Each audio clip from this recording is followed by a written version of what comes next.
Hi, I'm Cynthia Kahn, founder of Amused Now, and I'm here today with filmmaker and actor Scott McMahon. Hey, Scott. Hi, Cynthia. How are you? I'm fabulous. I want to congratulate you on your new release feature film, The Cube. It was created on a $500 budget with no professional crew. The story is about a couple who finds a red cube on their doorstep and throws it away. So, what's the inspiration for that film? Well, I should probably back up to give everybody a little brief history. I went to film school and made a bunch of bad short films. I made a short film that was decent enough to get hired at Sony PlayStation when I first started. So the first half of my professional career was working at Sony PlayStation, where I made a lot of cinematic movies, visual movies for the PlayStation. And then after that ended, I was out in Hollywood producing, trying to get this independent comedy made. And that's when the economy sort of crashed and everything went to hell in a handbasket out in Hollywood. So when I realized that there could be a way that you can make films anywhere and then sell them online using online business and marketing techniques. So that's been the past few years I've been studying that and trying to figure out how I could do that.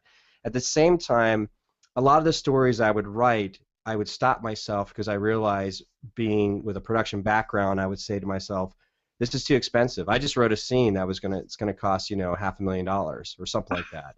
Is that So because you had the PlayStation money, right? exactly. I think I was pretty spoiled for all that sort of massive resources and everything going big. So it was a big challenge creatively to try to go smaller, smaller, smaller. And it wasn't until the night of my wife's birthday, there were some, things going on with my current job at the time that made it a little stressful. So I needed to get to a place where I just let go, where I could just enjoy the moment, enjoy celebrating my wife's birthday, being with friends and family. And we went over to our friend's apartment that night over at the Pearl District up here in Portland, and totally inspired by this really cool apartment. That night I couldn't sleep. I just had this story just kind of pop in my head. So the very next morning, I could see it very clearly what the cube was going to be. I saw the beginning, middle, and end, and I wrote down the outline, and I looked at it, and I said, my goodness, I could actually make this around my full-time job, and it's doable because it all pretty much takes place in my house. And I finally was like, for me, creatively, I kind of broke the seal just to be able to like write something where I felt that I was jazzed about, that I could make on a very, very small scale. So that's where the inspiration of the cube came about. But the story-wise, it was important to have something to say. And since I am half Thai, my mom's from Thailand and my dad's from New York, Irish American descent, I sort of grew up with the mythologies of the Catholic faith and then also the Buddhist faith. Not that my parents practice it, but that's where their background was. So the cube is sort of an exploration in those theologies a little bit, but wrapped around a very supernatural object called the cube. So that's sort of where the background comes from for the cube. So, did your friends in the Pearl District actually have a red cube in their house, or No, no. I think honestly, I was subconsciously inspired by this movie by I think it's David Kelly or Richard Kelly. It was you're gonna Please somebody forgive me. I know his last name is Kelly. He's the director of Donnie Darko, but he also made a film called The Box, and it was very right? It was very interesting. I liked The Box, but it ended in such a downer. It was such a like depressing like Yeah, I know the ending. story. Yeah, so I was like, I think I kind of wanted to make a new one that had an uplifting one to some extent that was inspired from that film. So I think that's where it came from. Thought I was going to originally shoot at my friend's apartment, but they moved. They were going to move a couple months later, so I had to reschedule everything to just shoot it in my own house. So, you're an actor. Did you star in the film? Yes, that's it's funny. I've been acting. I acted when I was younger. And when I was in my 20s, I was in LA and also San Diego doing acting and modeling. But when I was working full time with Sony, I sort of just let that go away. But it was only about 2 years ago that I decided, just for me, that I get back into the acting industry up here in Portland, Oregon. Was able to get a talent agent and start getting some work up here. And so, as sort of the natural progression of just challenging myself, kind of threw myself up into my own film. Now I have to say something about that because I had no crew. How that happened was the actress that we cast. Her name is Dana Day, and she was really great. And the funniest thing she said to me was, "Hey man, I'm gonna go hike in Nepal for a couple months, so I'm going to only be here for a couple weeks, so if you want to get this film done, we should probably get it going." And so she forced my hand. I didn't have a crew and stuff in place. I didn't know enough people up here in Portland. So I creatively just thought to myself, like, could I pull it off if I just put the camera on a tripod, all the equipment off to the side, and just jumped in front of the camera with the actress and just start designing shots that way? And that's what happened. And so a lot of the shots were out of focus. I mean, I would turn the LCD screen around so I could see if we were in composition correctly, if we were in focus. And then anytime that I wasn't in front of the camera, I would be, moving it around so it had a little bit more movement. So the problem is that Dana did such a great job acting, and my buddy Robert, who's also in the film, they're naturals, and they were be in the space, acting like they should be, where their voices are soft and they're in the moment. And the problem for me is, like, I know where the camera's located. I know what the problem is with the audio. So half my acting was was messed up because I was focusing on, like, oh my gosh, we're not going to get the audio. So I would purposely start talking louder to try to get them to talk louder. And so I have, like, some of my performances are like, why the hell am I yelling in that scene? It's only because I'm trying to get the audio later. So I did my best to edit around me so you didn't see much of me, and then control the volume of my dialogue to fit their dialogue. But I wouldn't recommend it per se. I probably could do a little better now that I'm used to it, but it's not the most ideal situation for an actor or a director to be in that kind of situation. It sounds a little bit stressful, but great opportunity for growth. You know what? It's like, it's just a movie. Who cares? Just go for it. So you actually have two websites. You have filmtrooper.com and arrowinentertainment.com. Filmtrooper.com is where you help filmmakers to become better entrepreneurs, and you write a lot about the concept of, I'm looking it up, resource filmmaking, which is making films with only the available resources that you have around you. Tell us a little bit more about that.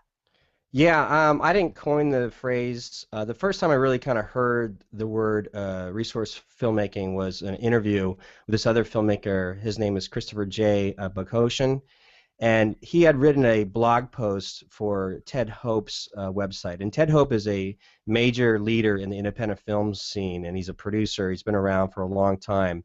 So this director, filmmaker, Christopher Bogosian, had written a blog post called "I'm a Nobody Filmmaker," and it was just basically explaining, like, there's a lot of us out there that are making stuff but haven't necessarily earned the right or earned the next step to earn all the accolades and stuff to be considered to ask for like $1 million for your next film. You kind of have to. The concept was you have to earn your way up, and the way to do that is to utilize the resources in front of you.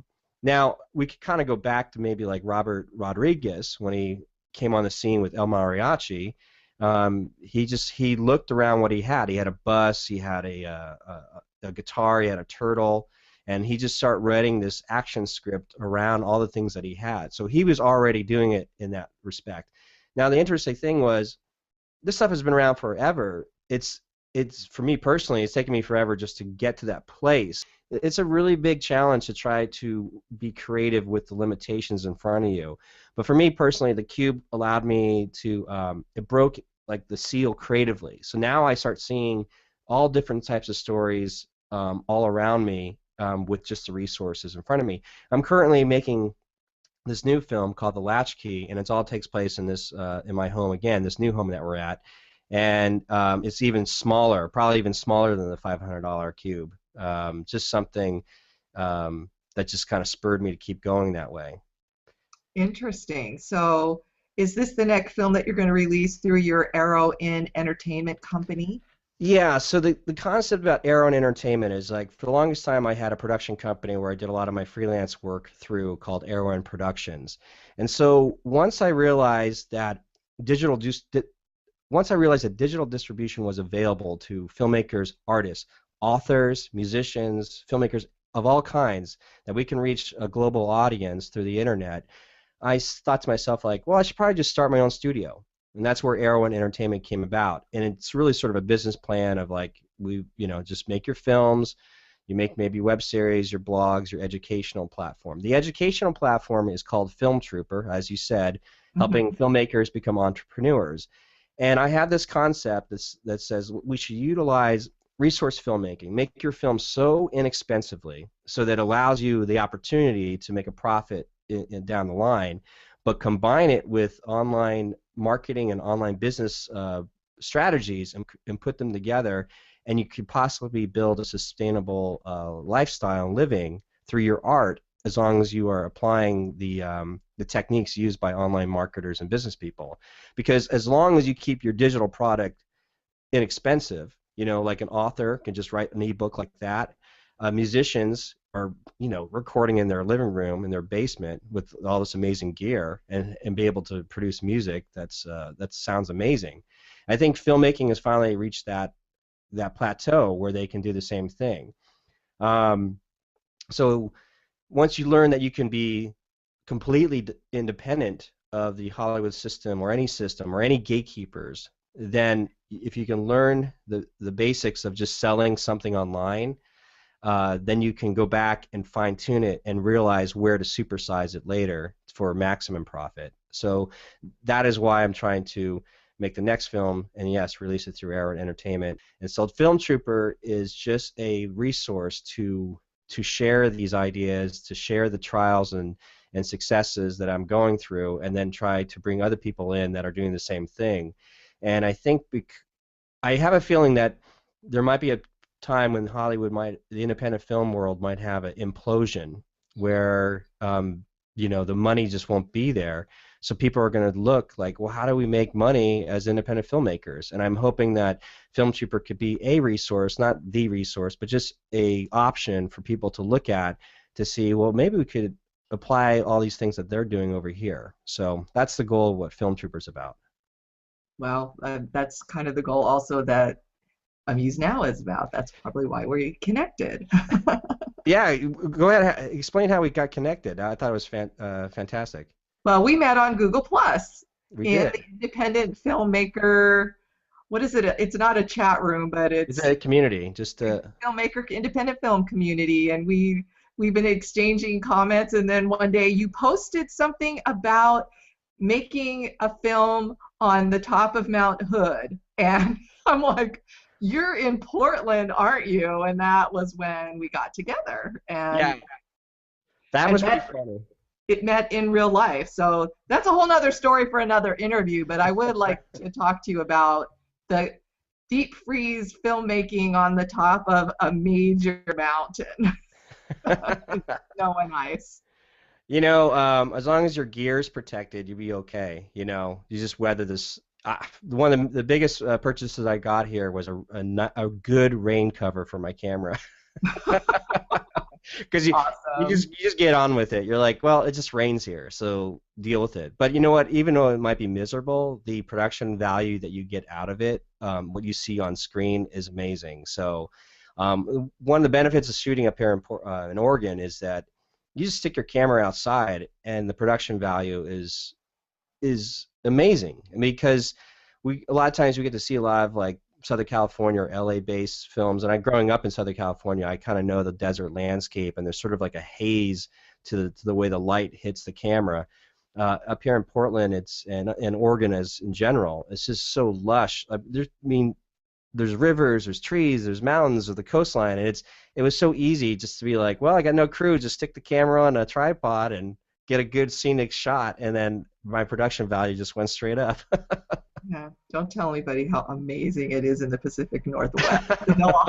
Everybody will be here. Well, since Amuse Now is about artists helping artists, What advice do you have, one thing to tell budding filmmakers that could possibly change their life? You know what? Um, I think honestly, the easiest thing to say is I had spent years trying to reverse engineer the way that the business structure worked or what the film buyers would want. So what I would try to write and create a project that was based off what I knew might sell. But the reality is, as artists, sometimes that doesn't ring true to you for some reason, whatever it is. I think that as long as an artist can really, really dig down deep and what means something to them that they're going to be passionate about, that's what they should follow. No matter how crazy it sounds or whether or not it's going to make money or not, you can't escape it. It's being an artist, and those who are listening or watching could attest to, is sometimes a curse because no matter what's going to happen down the line, you're going to have this need to create something, anything. You're going to have a need to express yourself. So if you're going to, spend that time doing that, you might as well just do it, you know, what rings true to you. And then if you don't feel like what rings true to you, then you may want to try to find who your ideal fan is. Like who, if you could create your most ideal fan, what would you want to give them? To make them happy or to change their life. And so then it takes the onus off you being so self-absorbed, and it puts and gives you take your gifts and your abilities and you're able to give it to that ideal fan. And I guarantee there's probably, that ideal fan exists in droves as long as you are true to yourself. That's lovely. I've heard that from a lot of artists. You really do have to just be yourself and the rest follows, I think. Yeah, and so many things are out of control, and especially someone like you doing acting as well. Your job as an actor is pretty much just to audition. Once in once in a while you'll get an actual gig, and that's just icing on the cake. But the reality is, it's like there's so many things that are outside of your control. So you might as well just, be true to yourself as much as possible. Wonderful. Well, Scott, I had a fabulous time chatting with you today. And I hope that when we launch our e-commerce site, you'll want to maybe launch your new film and put it on Amuse Now.